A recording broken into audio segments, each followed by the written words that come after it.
Hey, this is Justin Jones up here at ETR Truck Center in McDonough, Georgia. Today I'm going to show you how to tear down this 13-speed transmission. The model number on this is an RTLOC 16909. This is a convertible transmission that starts out as a 9-speed and then you can convert it into a 13-speed. But it is a 13-speed right now. So we're going to tear it down. I'm going to show you how to do it.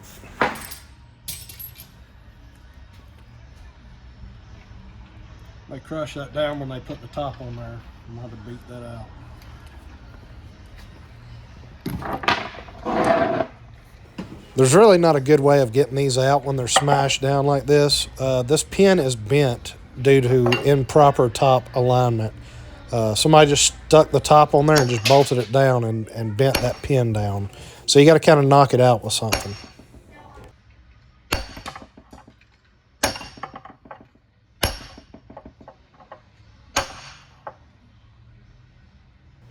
When you put your top plate on, you got to kind of pull it to the side and then slide it to that lockout pin. If you just stick it down over the top of it, the pin in the top plate is going to smash down on that pin, and then you got this problem.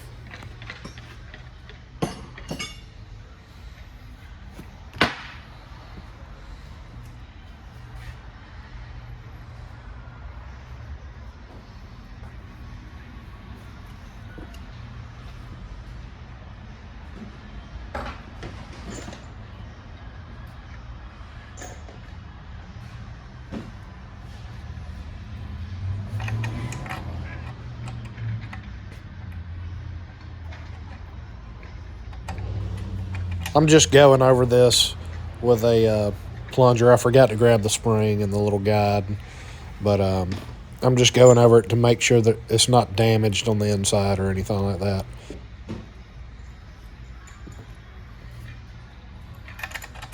And it looks like everything is going to be just fine.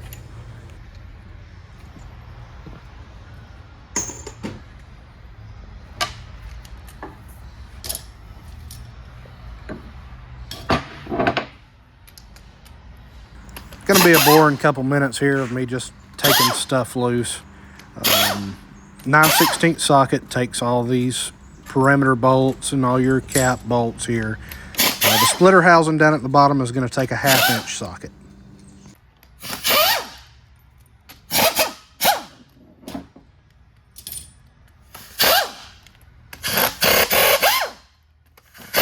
If you like this kind of content, don't forget to like and subscribe.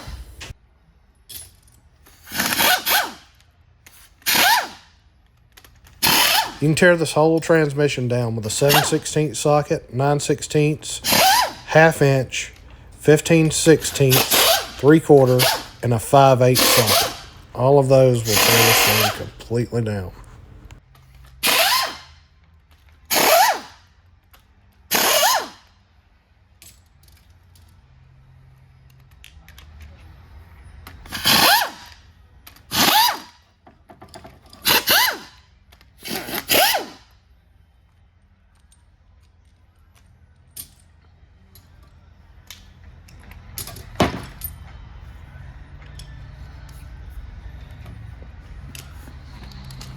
We'll pull these last couple of little perimeter bolts out, and then we can look around and see what's going on the side of this thing.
This transmission, I mean, is just basically falling apart because of that output shaft bearing being so loose on the output shaft. It's not clamping anything together, but you want to absolutely make sure before you try to disassemble any further that you pull this range fork out.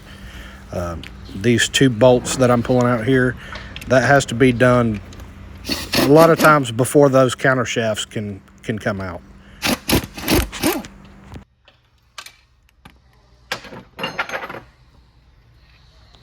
The yoke bar in this thing is trashed. You can't really see it on the screen here, but the end of that is so flared out, I can't even push it through the hole here. It's like somebody reared back and hit that thing with a hammer and mushroomed the end of it out. They probably forgot about the 2 bolts going through the yoke bar and into the fork. I probably could have took the nut off the end of the yoke bar where the piston is and push this thing through the other way, but sometimes I just like to do stuff the hardest way possible. And not to mention I get to hit stuff with a hammer, so that's always good.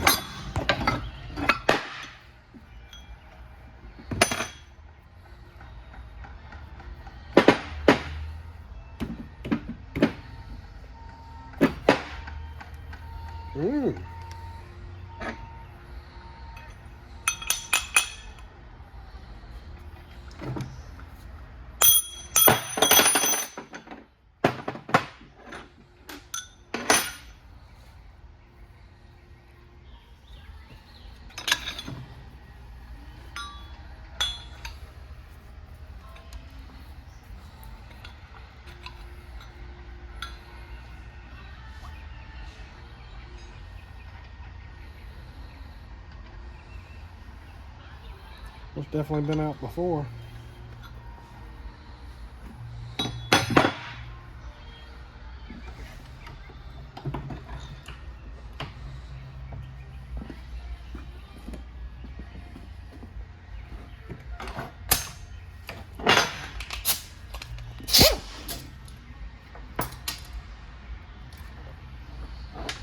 Probably 15, 16. Right. A lot of people might get upset with me because I throw a lot of this stuff away, but these customers, they expect this thing to work perfectly, and I will not doctor on something. I'm not going to polish a turd. I want these things to shift better than they've ever felt this transmission shift before.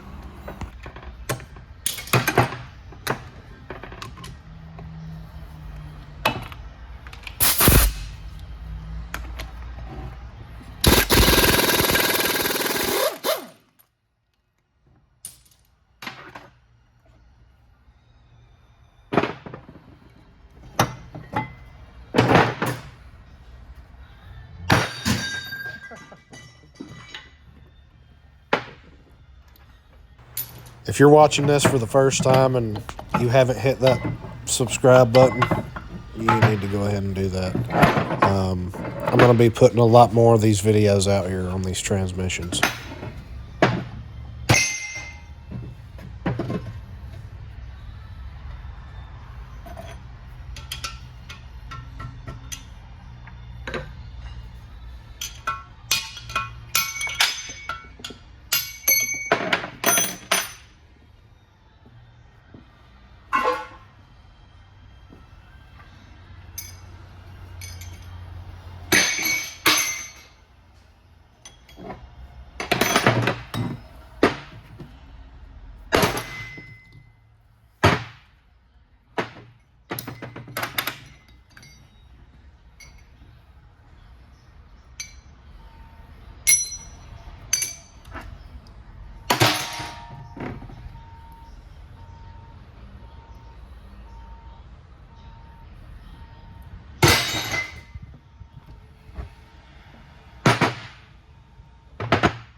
This is bad here, but we got to save the center color for later. So I'm going to wash this as it is. This gear is no good.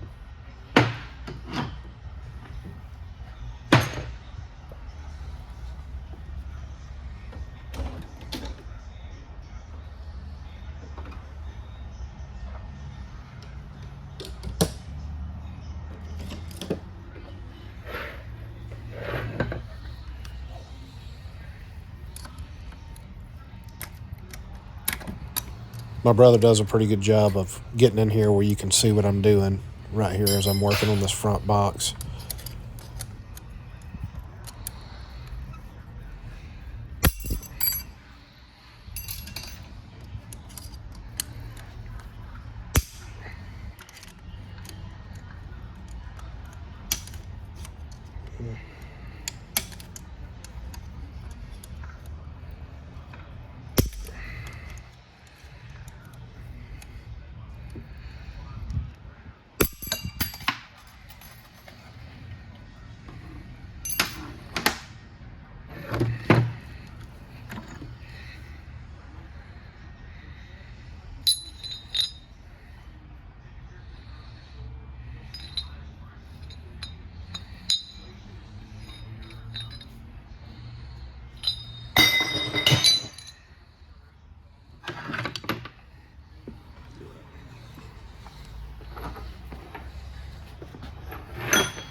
Pull these 6 bolts off the back here.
I like to use a little curvy O-ring pick for this.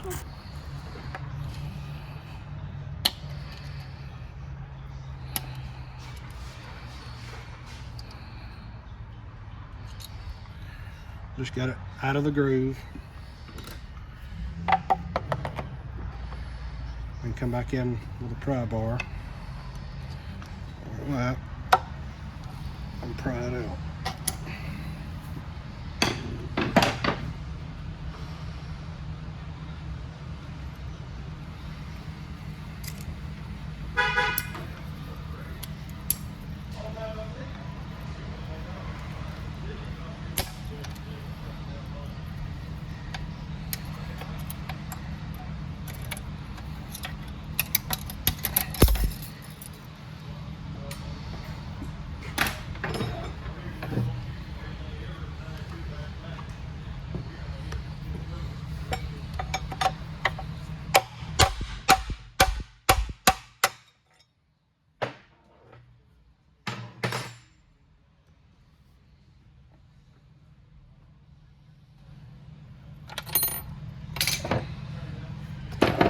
Now we can slide this shit forward.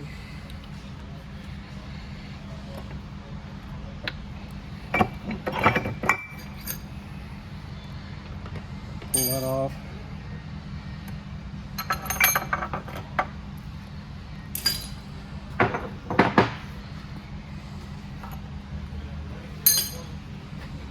The other spacer fell all the way to the bottom, so we're not worried about it. Put it back on. You want to absolutely make sure that you put this reverse gear back on that lower idler. That's going to help you slide this upper counter shaft out here in just a minute. You'll see how I do it. Helps it kind of float along. It allows you to push that upper counter shaft further towards the rear without it binding on the main shaft. Everything's still kind of floating along.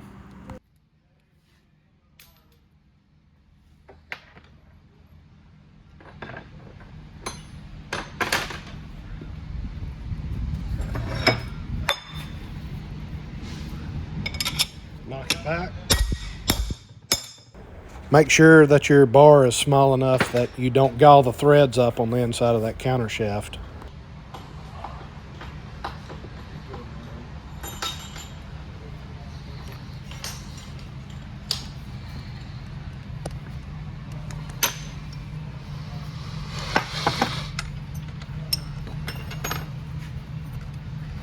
You don't want to use a punch on these bearings.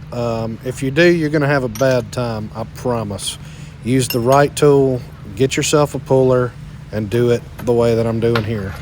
G&W Tools makes an excellent puller for these bearings.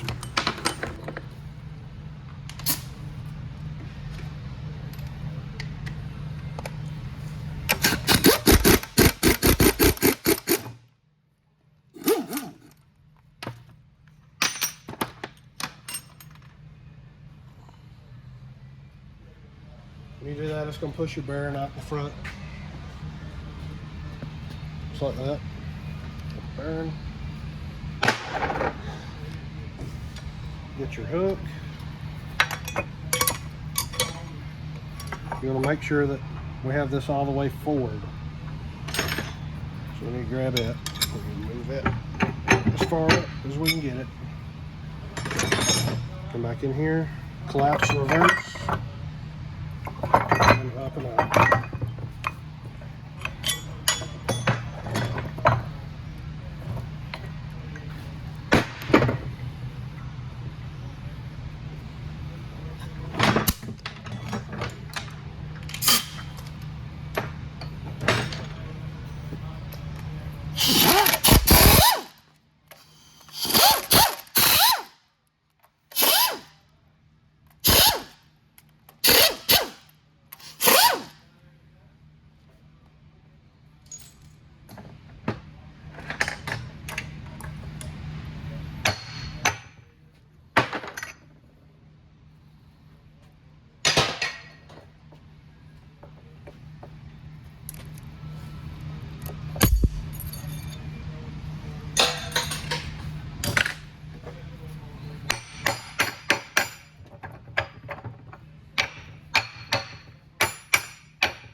Gear.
Pull it back and then just slam it into it.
Alright, I think you get the gist of how this comes apart.